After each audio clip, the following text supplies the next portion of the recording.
Hey everyone, welcome back. Today I'm going to make a quick addendum video to the accessory series just because I do realize I omitted some very popular and common exercises that usually go along and get associated with the big lifts. And each one is going to have its own reasoning, so I'm going to go quickly right through them so that way you know why I didn't include them. And first up, let's go with bench press. Very common, you'll see a floor press being utilized, and it's a fantastic exercise. It is very good, especially when you start to get upwards of your 1 rep max, or if you're trying to set a new record for yourself and you're just really struggling to add any weight to your bench press. A floor press could be a great way to overload, and with safety of course, because at that point, instead of bringing the bar all the way down to the chest, you're only going to allow your elbows to get to the floor.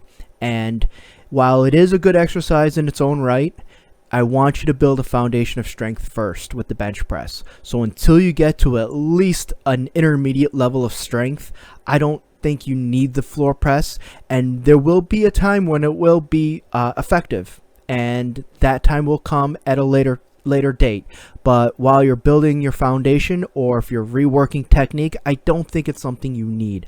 But it is a good exercise. I just don't think in terms of your actual bench press that it's going to be helpful for a while. And then for the overhead press, side laterals.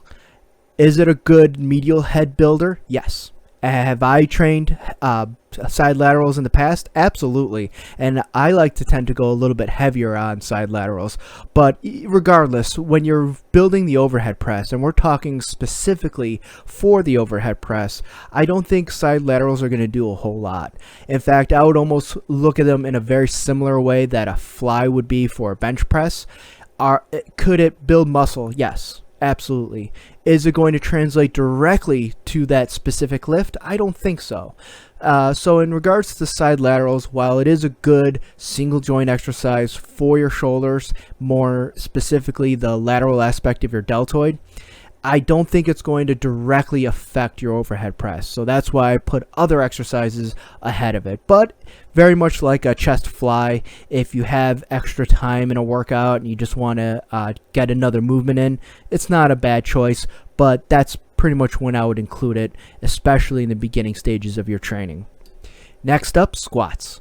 Very popular, especially nowadays, is doing a box squat, and for good reason, because it's a great exercise, and very much like the floor press, it can help build your squat higher than it normally would be. So in terms of overload, when you start to get stuck and you start to hit walls and you just can't progressively overload anymore, the box squat is a great option to help you get used to heavier weights, but also be able to do them safely, so that way you have something physical to make contact with.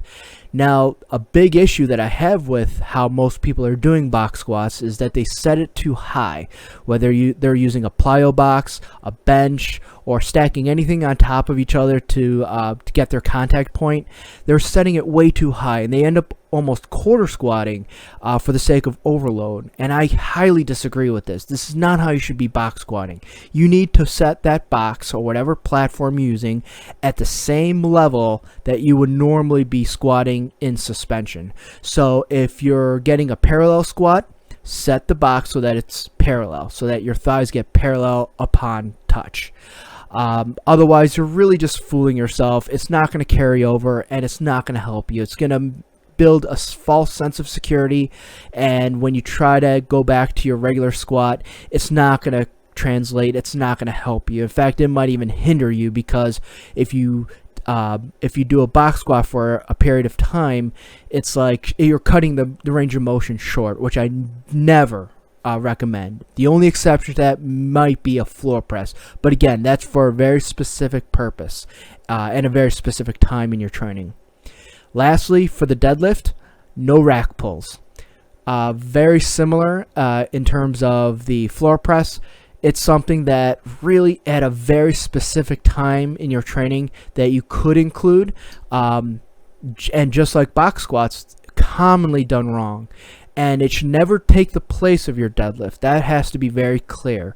Don't replace your regular deadlifts from the floor with a rack pull, because it's not going to be the same. You're not going to get the same training stimulus. And while it could eventually help you with going through plateaus and things like that, be careful where you set it. So if you're doing a rack pull and the bar starts above your knees, it's a waste of your time and you're risking injury. And yes, you will be able to handle more weight, but it will not help you. It will only hurt you potentially, and it won't carry over to your actual deadlift. Now, if you are going to elect to do this exercise sometime down the line after you're at least an intermediate, I would say even an advanced lifter, then you can set it, but I would always go below the knees. I would go anywhere between mid shin to a little below the knees. That's all right. And if you can, try to use blocks. Try not to use safety pins on a squat rack just because you have that metal on metal collision, and the safeties aren't meant to be used in that fashion. But if you have no choice, I suppose. But otherwise, if you're looking at a rack pull at a time way down the line in your training, then sure, block pull, or if it is an actual rack pull, just make sure that the bar starts below your knees, or you can go down to mid shin, which actually will carry over to your deadlift. But if you go above the knees, you're wasting your time, and it's not worth the risk of injury because that will go up immensely. So these are reasons why I did not include these exercises. While they are common and you will read about them and see videos and read articles about utilizing them, they are decent exercises, but know what they're for and the reasons why I did not include them for the accessory series. But I will address these exercises later individually. Alright everyone, hope you're doing well, have a good one, and remember, adopt, don't shop.